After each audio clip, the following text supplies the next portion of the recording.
കാറെന്ന് പറയുന്നത് എപ്പോഴും കുട്ടികൾക്കൊരു ആഗ്രഹമുള്ള കാര്യം തന്നെയാണല്ലേ. കൊച്ചു കുട്ടികളെയും കൊണ്ട് നമ്മൾ എവിടെ പോയാലും, അതും പ്രത്യേകിച്ച് ആൺകുട്ടികളാണെങ്കിൽ കാറിനോട് എന്തെന്നില്ലാത്തൊരു ക്രേസാണ്. അപ്പോൾ അവരുടെ ബർത്ത്ഡേകൾ വരുമ്പോൾ പിന്നെ പറയേണ്ടതുണ്ടോ, അവർക്ക് എപ്പോഴായാലും ആ ഒരു കാർ തീമായിരിക്കും അവർ ചൂസ് ചെയ്യുന്നത്.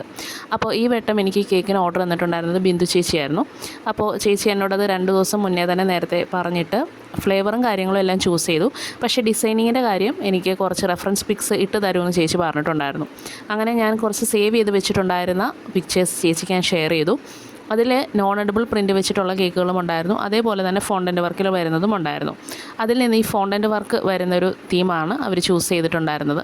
അത്യാവശ്യം കുറച്ച് വർക്ക് വേണ്ടുന്നൊരു കേക്കായിരുന്നു തന്നിട്ടുണ്ടായിരുന്നത്. കാരണം കാറിൽ നമ്മൾ ഫോണ്ടൻ്റ് വർക്കിൽ കട്ട് ചെയ്തതിന് ശേഷം നല്ലോണം സെറ്റ് ചെയ്തെടുത്തില്ല എന്നുണ്ടെന്നുണ്ടെങ്കിൽ അത് മെൽറ്റായി പോകാനുള്ള ചാൻസസ് കൂടുതലാണ് നമ്മളുടെ ഇപ്പോഴത്തെ ഈ ഒരു ക്ലൈമറ്റിൽ. അങ്ങനെ ഫോണ്ടൻ്റ് വർക്കുകളെല്ലാം കഴിഞ്ഞു. ലാസ്റ്റിൽ ഇതെല്ലാം അറേഞ്ച് ചെയ്ത് വന്നു കഴിഞ്ഞപ്പോഴത്തേക്കിനും സത്യത്തിൽ ഞാനത് എക്സ്പെക്റ്റ് ചെയ്തതിനെക്കാട്ടിലും ഫാർ ബെറ്ററായിട്ട് വന്നിട്ടുണ്ടായിരുന്നു എന്ന് എനിക്ക് തോന്നി. നിങ്ങളുടെ അഭിപ്രായം പറയുക.